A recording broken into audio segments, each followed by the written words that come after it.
Welcome to the Lynxx Spotlight here on the 24. Tonight we have special guests Kevin and Patsy Alderson joining us to talk about their second published book, Letters Home to Sarah, the Civil War Letters of Guy C. Taylor, 36th Wisconsin Volunteers. Welcome to the show, Kevin and Patsy. Thank you very much, April. Okay, so you wrote this wonderful book that I have read, and before we get to that, I would like a little bit of a background on both of you. Okay. Okay, well, Kevin's a retired history teacher and I'm an artist. And together we own the Otterville General Store. We give Amish tours and round barn tours since we wrote the book about the round barns of Vernon County, and historical tours. And we keep pretty busy even though we're so-called retired.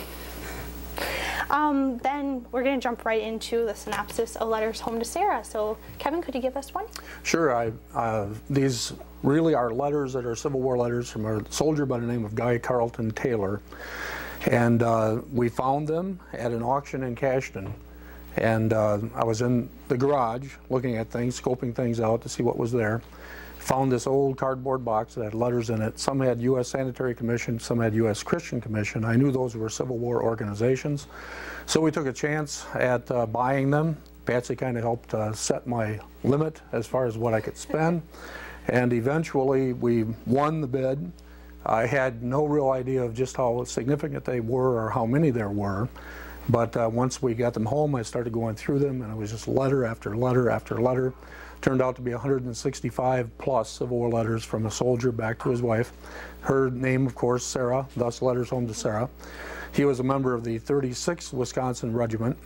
He was, before the war, he was from Sun Prairie, actually the town of Bristol, which is just north of Sun Prairie. And then after the war, he moved to the town of Clinton, which is in Vernon County, and then eventually lived his life, the rest of his life, in Cashton, which is just on the border of Monroe County. And so that's how they came to be where they were.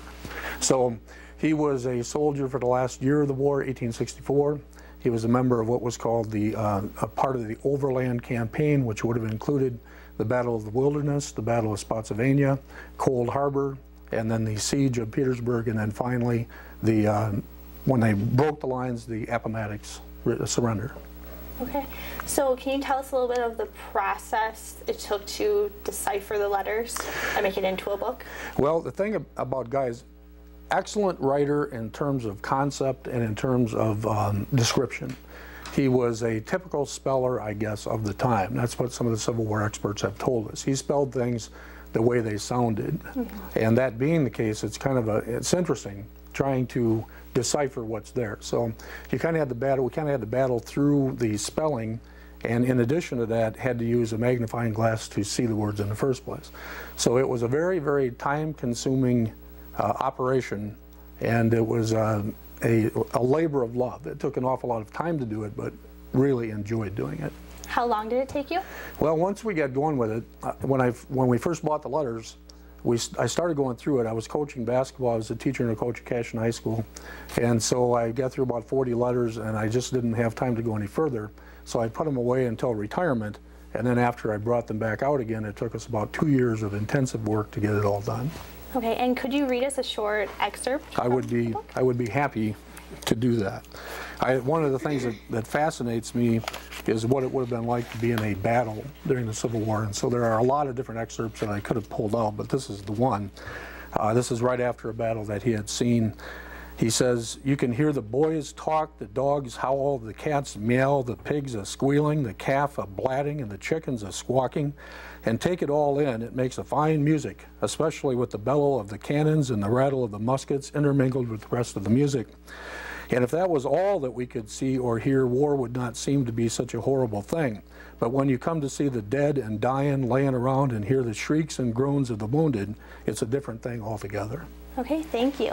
Well, we have to take a short break, but when we come back, I'll be talking more with Kevin and Patsy Alderson right after the break.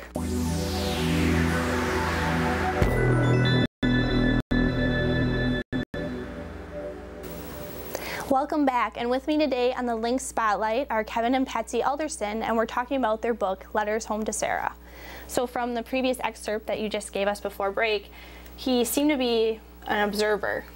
He was an excellent observer, and that really is I think, why the University of Wisconsin Press, who published the book, was so interested, because he was very, very descriptive, and it's almost like he wanted his wife to share in his experiences, at least up to a point, and he did that with some very colorful and interesting description. Yes, he did. And Patsy, can you give us kind of the lowdown on his relationship with his wife and how it's kind of portrayed throughout the story?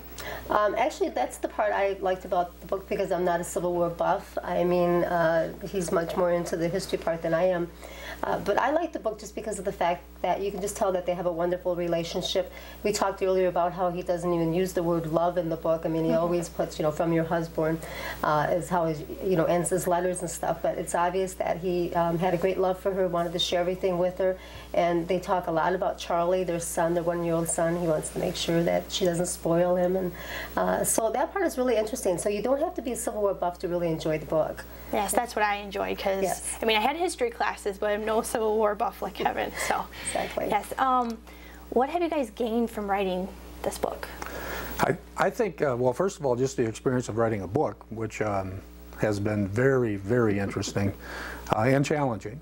But then beyond that, I think it's, since I was a history teacher, there's been a real movement toward primary history sources and what the people that actually experienced these things saw.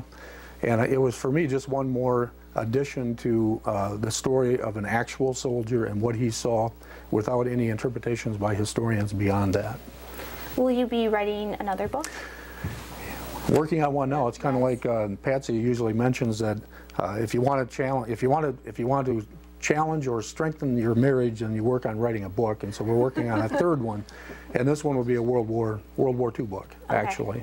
And can you give us anything about that book, or just that it's a World War II book? Well, it's we're really excited about it. My dad is my father was a World War II veteran. He served in what was called the Persian Gulf Command.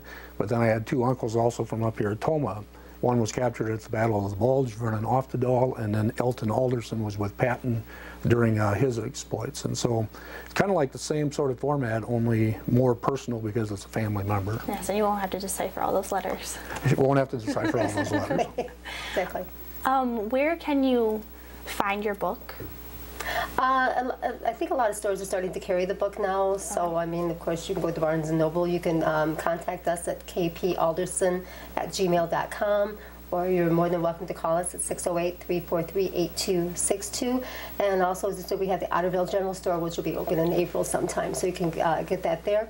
And then also we'll be at the Hatch Memorial Library in Boston, actually next Wednesday night at 6 o'clock for a book presentation and signing. So if you're available, please come and join us. Okay, thank you.